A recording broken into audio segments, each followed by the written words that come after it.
All ideas contrary to Mao's thinking and the objects that represented them had to be destroyed. Not just Confucianism and Buddhism, but even more so foreign faiths like Christianity. Throughout the country, churches were closed, clergy unfrocked, religious symbols smashed. The statue of the Virgin Mary was replaced by a portrait of Mao. One form of worship gave way to another. It has to become a better world, and of course it didn't. It became a much worse world.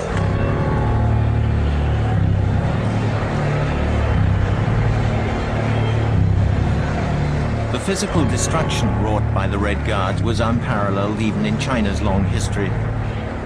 Monasteries all over the country, as far away as distant Tibet, were ransacked and razed to the ground. The most important sites, like the Forbidden City, were protected on the orders of Zhou Enlai. But elsewhere, Mao's stormtroops had free rein.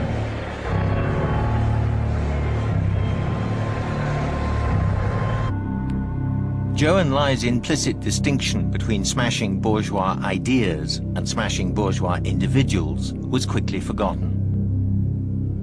Over the next few weeks, tens of thousands of people in Beijing were harangued and severely beaten. Many hundreds died. I can remember as though it were yesterday watching a group of strongly built students, including some of my own classmates, boys who practiced martial arts, jump up onto the platform. 1928, until he dared to criticize the chairman's great leap forward, was dragged out and publicly vilified. To his Red Guard accusers, Peng was a three antes element: wasteful, corrupt and bureaucratic, disloyal to Chairman Mao. Jiang Wentian, Mao's predecessor as party leader in the 1930s, was damned alongside him. Both men had devoted their lives to the Chinese Revolution. Now, they have no rights. China was undergoing a slow descent into hell. The highest-ranking victims were brought out for public humiliation before mass meetings in a football stadium. They wore placards around their necks with their names crossed out like common criminals awaiting execution.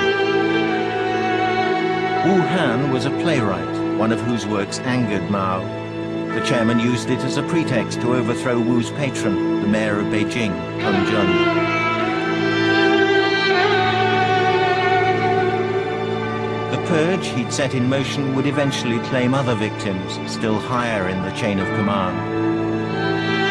Meanwhile, Peng and his colleagues were left to twist in the wind.